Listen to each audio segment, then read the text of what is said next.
Hi friends, welcome back to my channel. நம்ம இன்றைக்கி veg Maggi noodles எப்படி செய்கிறது தான் பார்க்க போகிறோம். இது நார்மலாக செய்கிறத விட ரொம்பவே டேஸ்ட்டாக இருக்கும். இந்த ரெசிபியை ரொம்பவே சுலபமாக செஞ்சிடலாம். இப்போ வாங்க ரெசிபி எப்படி செய்கிறதுன்னு பார்க்கலாம். ஃபஸ்ட்டு பேன் நல்லா சூடானதும் ஒரு 2 டேபிள் ஸ்பூன் ஆயில் சேர்த்துக்கோங்க. உங்கள்கிட்ட இருக்கிற எந்த குக்கிங் ஆயில் வேணாலும் சேர்த்துக்கலாம். நான் இன்றைக்கி கடலெண்ணெய் சேர்த்துருக்கேன். எண்ணெய் சூடானதும் 2 டேபிள் ஸ்பூன் பொடியாக கட் பண்ண வெங்காயம் சேர்த்துக்கோங்க. சேர்த்துட்டு வெங்காயம் நல்லா பொன்னிறம் ஆகிற வரைக்கும் இதை நல்லா வதக்கிக்கலாம். இது கூடவே ஒரு 1/2 டீஸ்பூன் ஃப்ரெஷ்ஷாக அரைச்சி இஞ்சி பூண்டு பேஸ்ட்டு சேர்த்துக்கோங்க.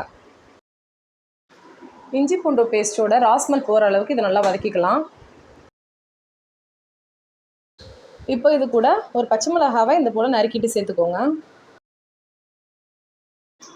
சேர்த்துட்டு இதையும் நல்லா மிக்ஸ் பண்ணிடுங்க. இதெல்லாம் நல்லா வதங்கினதுக்கப்புறம் 2 டேபிள் ஸ்பூன் தக்காளியை இந்த போல் நறுக்கிட்டு சேர்த்துக்கோங்க. தக்காளி நல்லா சாஃப்டாக வதங்கி வர அளவுக்கு இதை நல்லா வதக்கிக்கணும். இப்போ பாருங்கள், தக்காளி நல்லாவே வதங்கி வந்துருச்சு. நம்ம சேர்த்த வெங்காயம், தக்காளி, பச்சை மிளகாய் இதெல்லாம் நல்லா சாஃப்டாக வந்திருக்கு. இப்போ நம்ம மேகி நூடுல்ஸ்க்கு தேவையான காய்கறிலாம் சேர்த்துக்கலாம். இந்த மாதிரி பொடியாக நறுக்கின கேரட், பீன்ஸ், உருளைக்கிழங்கு, உங்களுக்கு தேவைன்னா பச்சை பட்டாணி கூட ஆட் பண்ணிக்கலாம். நான் இன்றைக்கி இந்த மேகி ரெசிபி 2 பேருக்கு செய்கிறதுனால இவ்வளோ காய் சேர்த்துருக்கேன். உங்களுக்கு எக்ஸ்ட்ரா வேணும்னா நீங்கள் இன்னும் காய்கறி கூட சேர்த்துக்கலாம். இப்போ நம்ம சேர்த்த காய்கறிலாம் நல்லா வதங்கி வரணும். ஸோ இதை நல்லா மிக்ஸ் பண்ணிவிட்டு ஒரு மூடி போட்டு ஒரு 2 நிமிஷம் அப்படியே வேக விட்டுருங்க. நம்ம உப்பு எதுவும் சேர்க்க வேணாம், ஏன்னா அந்த மசாலாலேயே உப்பு ஆட் பண்ணியிருப்பாங்க.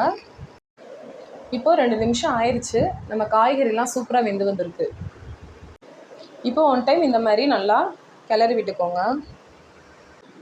இந்த ஸ்டேஜில் நம்ம மசாலா பொருட்கள்லாம் சேர்த்துக்கலாம்.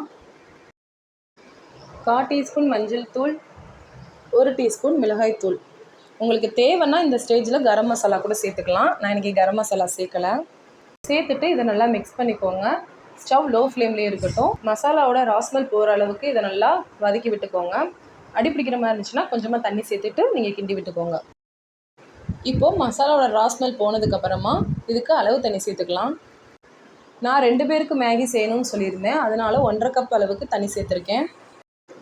நீங்கள் 4 மேகிக்கு பண்ணுறீங்கன்னா 3 கப் அளவுக்கு தண்ணி எடுத்துக்கோங்க, கரெக்டாக இருக்கும்.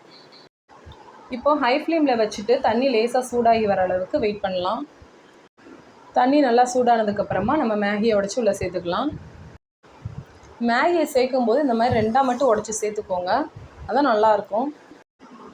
நான் வீடியோவில் சொன்ன ரேஷியோ படி மேகி செஞ்சு பாருங்கள். மேகி உதிரி உதிரியாக வரும், குழஞ்சு போகாது, நல்லா டேஸ்ட்டாகவும் இருக்கும். இந்த மாதிரி மேகியை உடச்சி சேர்த்ததுக்கப்புறம் தண்ணியில் மூழ்கிற அளவுக்கு இந்த மாதிரி செஞ்சு விட்டுக்கோங்க. ஃபைனலாக இதில் மேகி மசாலா சேர்த்துக்கலாம். அந்த பேக்கெட்டோடையே வரும்ல, அந்த மசாலா தான் நான் சேர்த்துருக்கேன். சேர்த்துட்டு நல்லா இதை ஒன் டைம் மிக்ஸ் பண்ணி விட்டுக்கோங்க. ஃபைனலாக இந்த மசாலா சேர்க்கும் போது தான் மேகி நல்லா டேஸ்ட்டாக இருக்கும், வாசனையாகவும் இருக்கும். இந்த மசாலாலேயே உப்பு ஆட் பண்ணியிருப்பாங்க, அதனால் நம்ம எக்ஸ்ட்ரா உப்பு எதுவும் ஆட் பண்ணலை. இப்போது மேகி ஓரளவுக்கு வேக ஆரம்பிச்சிருச்சு. அடுப்பை ஹை ஃப்ளேமில் வச்சு ஒரு மூடி போட்டு ஒரு 2 நிமிஷம் அளவுக்கு மேகியை வேக விடுங்க.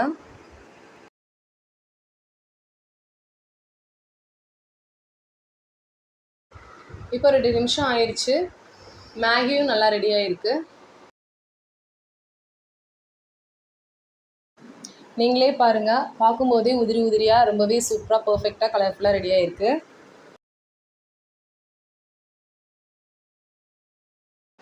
இப்போது இதை சர்வ் பண்ணிக்கலாம்.